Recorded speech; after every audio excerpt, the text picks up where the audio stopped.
పెద్ద బస్టాండ్ ఇది ఆసియా ఖండంలో రెండవ అతిపెద్ద బస్సు టెర్మినల్. మరి భారతదేశంలో అత్యంత రద్దీగా ఉండే బస్సు టెర్మినల్ కాగా ఇక్కడ నుంచి ఢిల్లీ, చెన్నై, హైదరాబాద్, బెంగళూరు స్టేషన్కు స్పెషల్గా సర్వీసులు నడుస్తున్నాయి. తెలంగాణ, తమిళనాడు, కర్ణాటక, ఒరిస్సా, ఛత్తీస్గఢ్ వివిధ రాష్ట్రాల నుండి రోజు అనేక బస్సులు పండిట్ నెహ్రూ బస్టాండ్కు వస్తూ పోతూ ఉంటాయి. పండిట్ నెహ్రూ బస్టాండ్ నుంచి రాష్ట్రంలోని ప్రతి పట్టణం, ప్రతి నగరానికి APSRTC special connective Vijayawada bus stand ఉంది. 8 ఎకరాల సువిశాలంగా విస్తరించి ఉన్న Pandit Nehru bus station 2 terminals, 62 ప్లాట్ఫారంలు. సిటీ బస్ స్టాండ్ అవతల పక్కది, అవతల పక్క హైవే వైపుది. మరి ఊళ్ళు వెళ్ళే బస్సులు వెళ్తూ ఉంటాయి.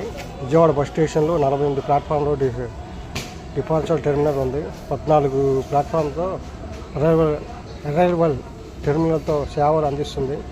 ప్రయాణికుల కోసం విశాలమైన పార్కింగ్, బస్సుల కోసం పెద్ద పార్కింగ్ ఏరియా ఉండడం పండిట్ నెహ్రూ బస్ స్టాండ్ ప్రత్యేకత.